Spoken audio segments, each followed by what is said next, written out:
And that was really, up until that point, I would have said I never wanted to start a brand because I never saw a hole in the market or a reason to put another product out there in the world. And this was really the moment where I was like, I'm going to start a brand made entirely of upcycled leather. Hello, everybody, and welcome to this new episode of Talking with the Designers. Today we have a special guest because we are really close in our office, and she's Cassandra Kane, co-founder of Zerolab, and designer and founder of SIEME. Welcome, Cassandra. Thank you for being here. Thank you for having me. Can you tell us how you arrived in Italy? Yes, so originally I am from the United States and I was a designer in New York for many years. So I had worked a lot with tanneries and fabric mills in Italy, showrooms in Italy, and I always was just so enamored by Italy. I remember the first time I came here, I just felt like I had lived here before and I was going to live here again.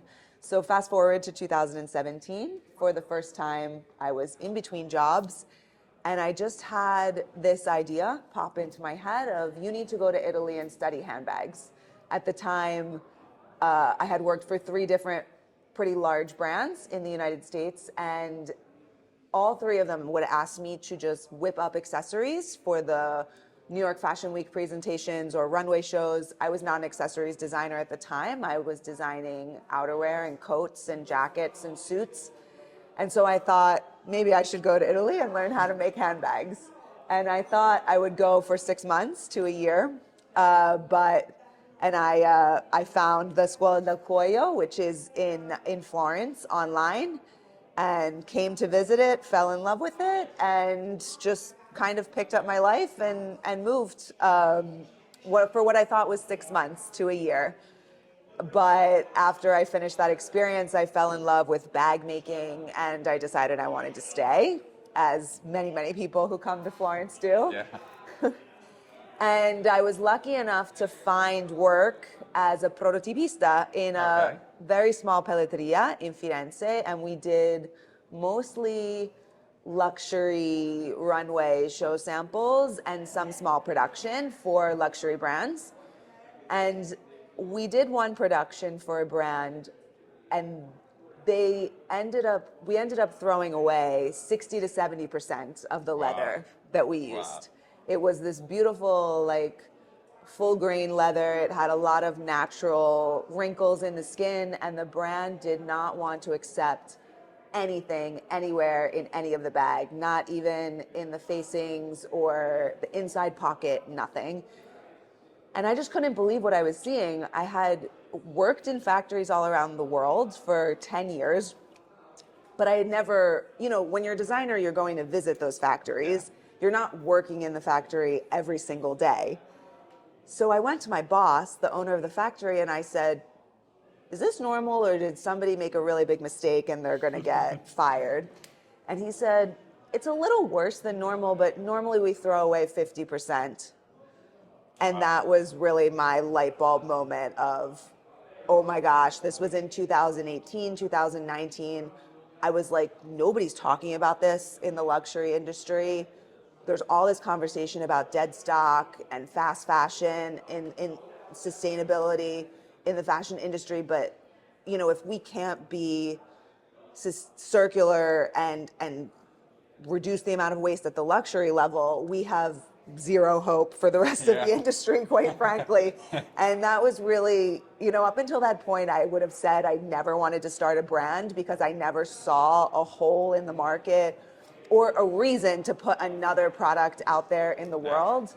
And this was really the moment where I was like, I'm going to start a brand made entirely of upcycled leather. And I had no idea how I was going to do that, but that's how it started. So soon after, during COVID, SIEME brand was born, and it all started from there. And so SIEME is born before Zerolab, right? Yeah, so I started SIEME brand, and I remember I was going around, and this was during COVID too, so it was such a weird time.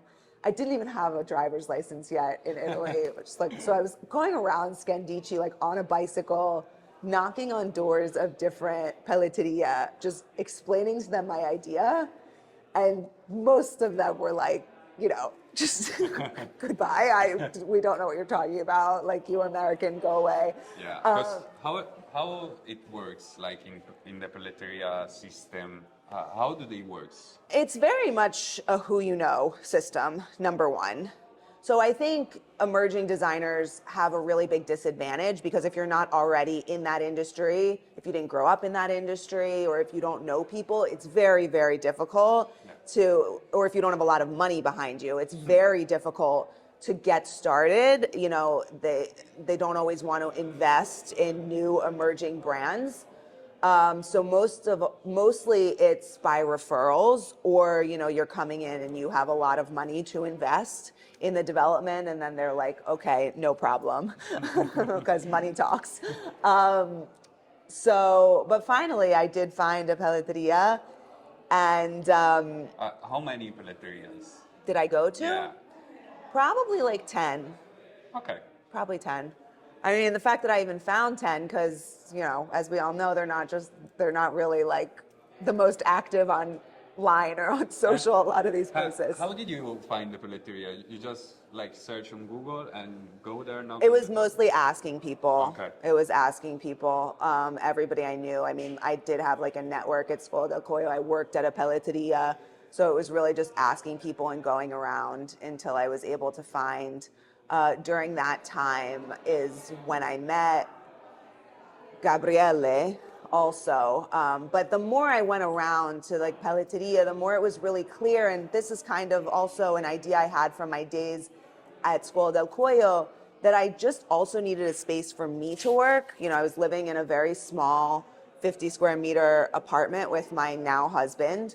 There was nowhere for me to work as a designer to make the bags, make the prototypes. Here I had all this training from Scuola del Coio. I was a prototipista. Like, I could make the samples myself, but I had no access to machines, no access to, workspaces, anything like that. So I was kind of being forced to try to find a pelletteria when I really wasn't even at the stage yet where I wanted to do production. And so that's really where this idea of a shared co-working space that was geared towards designers and artisans came from. And it's not a new concept. I was a part of one in New York. Yeah. I have friends that are a part of one in London. And to me, it was always kind of strange that in this city of Florence that is so renowned for artisan craftsmanship, that there didn't exist any kind of shared space, especially for fashion or for leather.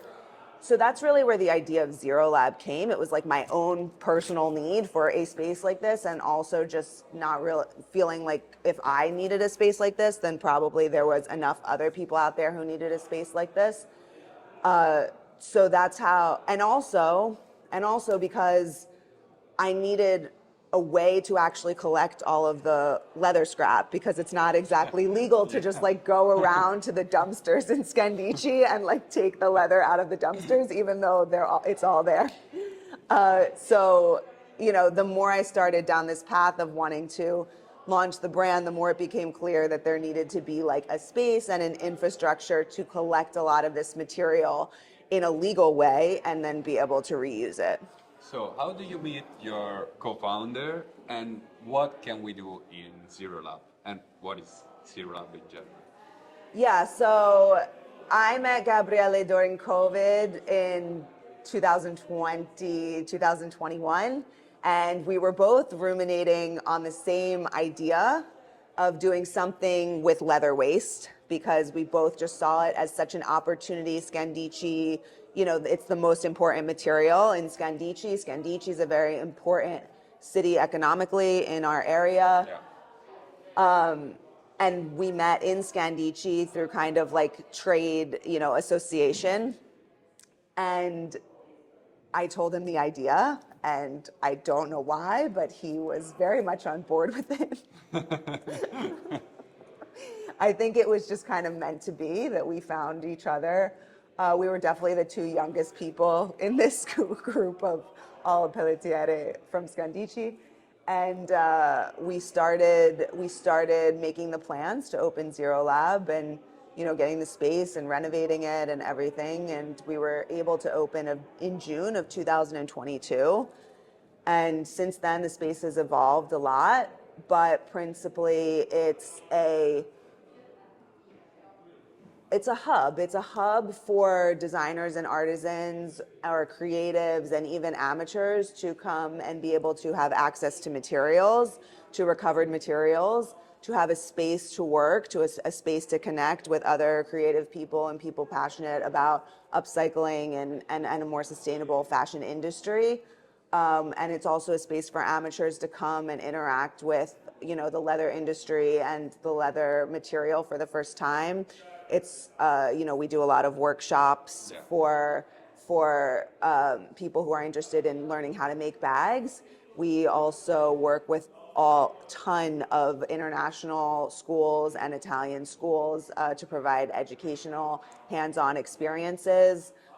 That's like one of my favorite parts because I just think it's so important to try to make something with your own hands so that you realize how much skill and how much expertise is really behind all of the products that we buy. And I tell everybody that comes to the lab that works, does any of our workshops or anything like that, it'll make you think twice the next time you go to buy something and you see a wallet for $5 in a mercato somewhere. Like, okay, well, how much did they pay the person that made that wallet? Because it's actually very hard to make a wallet.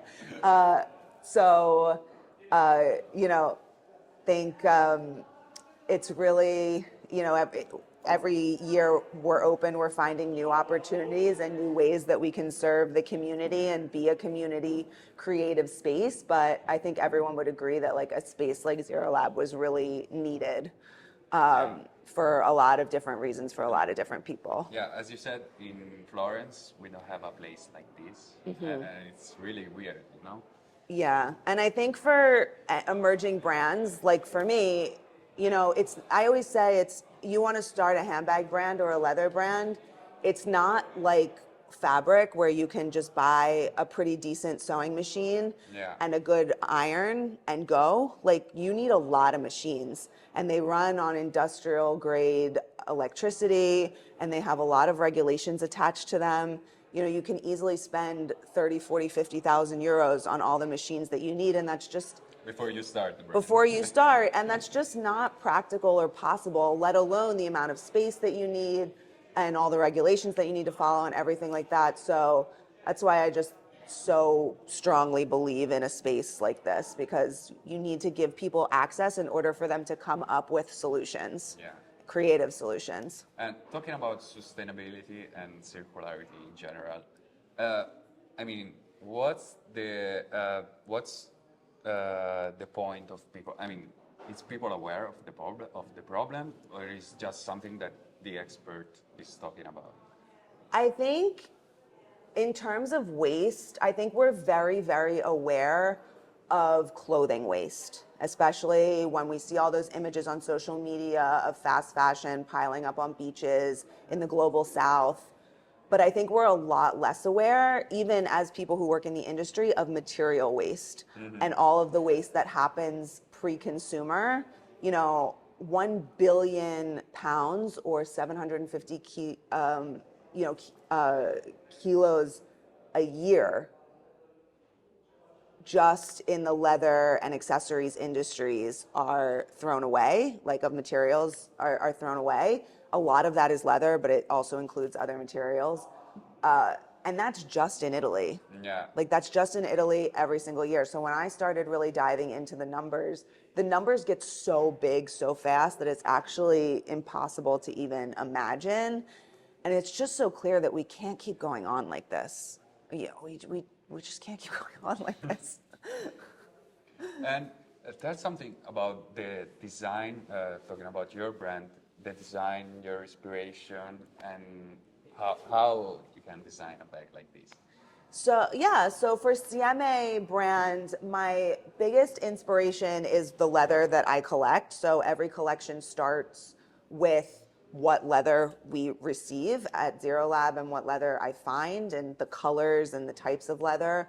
I'm also really, really attracted to any sort of like manual craftsmanship, because for me it's really important to manipulate the material in a way that it doesn't look quote unquote upcycled, Yeah. because I just think that a lot of people don't want that style, and in order for upcycling to become a real solution to waste, which it's the most responsible solution, it's the most sustainable solution, it uses the least amount of resources, we have to get past this very like homemade kind of patchworky upcycled look. So for me, a product that is upcycled needs to look just as good as a brand new product on a shelf, like in a store, not in a specialty sustainable store, just in a regular store. And I was really attracted to weaving and macrame, which all of my bags include, because that's a way to manipulate the material in a way and transform it, but also because it's a handcraft that takes a lot of time to do. And when you see it, you immediately know that it's done by hand and it's taken a long time to do. And I think, again, going back to the fact that we have become so far removed from the production of the things that we buy and the clothes that we wear, that it can be really easy to forget how much work and how much skill and the people that are behind the products. So that's why I'm really inspired by the weaving and the macrame. And then finally, almost all of our bags are designed to be worn multiple ways. So this bag behind me, for example, can be worn up to 5 different ways with different straps and handles, removable fringe, adjustable straps. And I'm always introducing, for example, like new handles or straps that you could switch out on a bag that you bought from a previous collection, because I really believe in people buying better but buying less, and making what you buy work better for you in your wardrobe. And what would you say to a young designer that had to start their brand? I would say just start. Just start. Okay. Like, it's never going to be perfect. And I'm guilty of this too all the time. It's never going to be perfect. It's never going to, you're not going to launch and be Gucci right away. Like, you just have to start where you are and slowly build, and you'll figure things out as you go. And you'll make so many mistakes, and you will waste money, and you will waste time, but it's all part of the process. And there's a part of me that wishes I would have just like started even earlier, because at the end of the day, it just takes time. But I would just say, don't be afraid to start, no matter how small you think you are. Because you thought about building your brand before you start. I think, I founded SIEME in 2021. Yeah. And so, I'm going into like 4 years in the brand, and there's a part of me that can be like, why aren't you further along after 4 years? Like, why aren't you in 100 stores? Why aren't you doing production runs of X quantity? Like, why aren't you in more magazines or more publication? Because there's always that, why isn't your social media bigger yet? All that kind of stuff. But building a brand is really hard, especially when you're the person doing all aspects of it. The truth is maybe 10 to 20% of my time is spent actually designing the bags, and the rest of it is spent on the business side or the marketing side or the merchandising side or following the production and quality control. So I don't wish I necessarily started earlier, but I definitely fall into the trap of like feeling like I should be further along than I am. It's fine. It's all fine. It's fine. It's all part of the journey. And you have Zerolab as well. That takes you Yeah, a lot of time. I have to remember that. Like, we're simultaneously growing a whole other business. Yes. And you came from a big country where you have almost everything. I've been in New York, I've been in America, and for us in Italy, it's like the dream of everybody. Like, you are young, you see movies, and it's New York. Why you came here and you've decided to stay here? There'll always be a part of me that misses New York. I don't think I fully wrapped my head around the fact that I left until like 4 years after I actually left. Like in my head, up until 4 years later, I was like, but you're coming back, it's fine. But at the end of the day, as a designer, it gives me so much energy to live in a space that is aesthetically beautiful. Like Florence for me is the manifestation of what a city can look like when you prioritize artisans and designers at a systematic government level, you know, with the artisan guilds. And maybe there's issues with that now, but it is so different than, you know, I remember with my husband, like we got married at Palazzo Vecchio and he was like, we need to get married in a castle or something like that. Like Palazzo Vecchio is a municipal building. And I said, you want to see a municipal building? I will take you to a municipal building that is a brick and gray building in New Jersey, the United States, and show you a municipal building. Palazzo Vecchio happens to be the municipal building because we live in a city that is just full of the most beautiful buildings that you've ever seen, and they had to put it somewhere in one of them. You know, so I think for me, I also just really, you know, coming from New York is a little bit more of the European lifestyle in terms of like not needing a car all the time, living in an apartment, being able to walk everywhere. You know, so I like the lifestyle a lot more. And also, to be honest, you get to a certain age in New York, and unless you have so much money, it's really, really hard to live there. Yeah. So, you know, I'll always love New York and I'll always miss it on some level, but I'm really, really happy in Florence. So, where can we find your bags? You can find my bags online at wearesieme.com. And you can also find them at some stores in the United States that you can see on our website. You can find them at Zerolab as well for now, and hopefully in the not too distant future this year, we are in talks with some stores in Florence to be in 2 or 3 stores in Florence as well, and in Bologna. So definitely follow on social media, TikTok, Instagram, We Are CMA. I'm very active on TikTok all the time, talking about all things sustainability and leather and artisan craftsmanship. And you'll see when we open in new stores. So thank you for being here. I think your story is very inspiring for all of us.